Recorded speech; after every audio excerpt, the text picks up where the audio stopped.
Já ouviu falar dos eleitores fantasmas e sabe como é que eles surgem? Durante o processo de votação em Moçambique, ouve-se muito falar dos eleitores fantasmas. Eles não têm um rosto, mas têm um nome nos cadernos de recenseamento eleitoral. Eles foram recenseados, mas nunca apareceram em nenhum posto de recenseamento. Eles votam, mas não aparecem nas mesas de votação. E a pergunta é: de onde é que eles surgem? Vou tentar te explicar. Durante o processo de recenseamento eleitoral, como disse no vídeo passado, os brigadistas vão ao campo com uma orientação, que é de recensear o máximo que puderem os membros do partido da direita, deixando de fora os membros do partido da esquerda, para poderem equilibrar. E como se não bastasse, para equilibrar ainda mais, eles, na calada da noite, enquanto o povo dorme, eles registram eleitores sem rostos, só para poderem ter os nomes e o número no caderno do recenseamento eleitoral. E por que isso?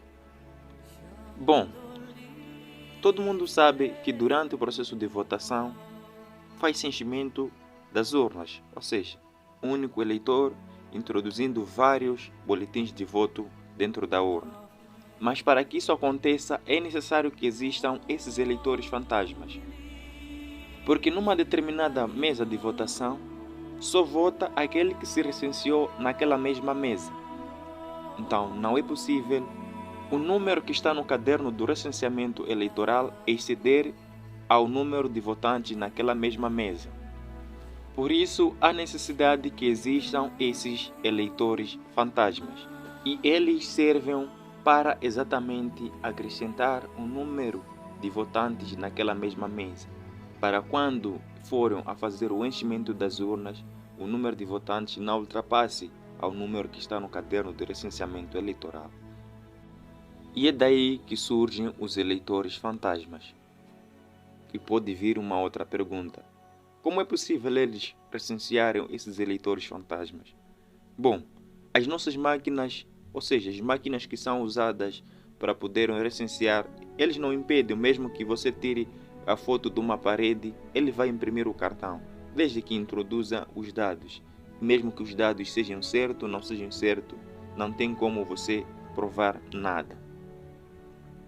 E é fácil fazer isso. E eles fazem isso. Mas tem um porém. Eles não fazem isso em qualquer canto do país. Eles fazem isso em lugares específicos. Ou seja, muitas das vezes são em lugares recônditos, onde a população de lá, o povo de lá, e geralmente os que fiscalizam, os fiscais do partido da oposição, são pessoas menos informadas, não entendem bem sobre a lei que vela todo o processo. E é por essa razão que a maioria das mesas que estão situadas na cidade, o partido da direita leva porrada em muitas delas, mas dificilmente levam porrada nas mesas situadas nas zonas periféricas. E é por essa razão que há uma grande necessidade de se averiguar essa situação. E então, você que sabe disso, informa a outro que não sabe. E informa a outro que não sabe disso, ao saber disso, para poder informar a outro que não sabe disso, para que todos tenham noção do que realmente acontece. E é dessa forma que vamos poder ter eleições justas e transparentes. Errar uma vez pode ser por engano, mas errar mais de 2 vezes, eu diria que é uma escolha. Então, já tens a informação sobre os eleitores fantasmas. E você sabe o que deve fazer com essa informação. Expande para os outros e vamos tentar mudar o jogo.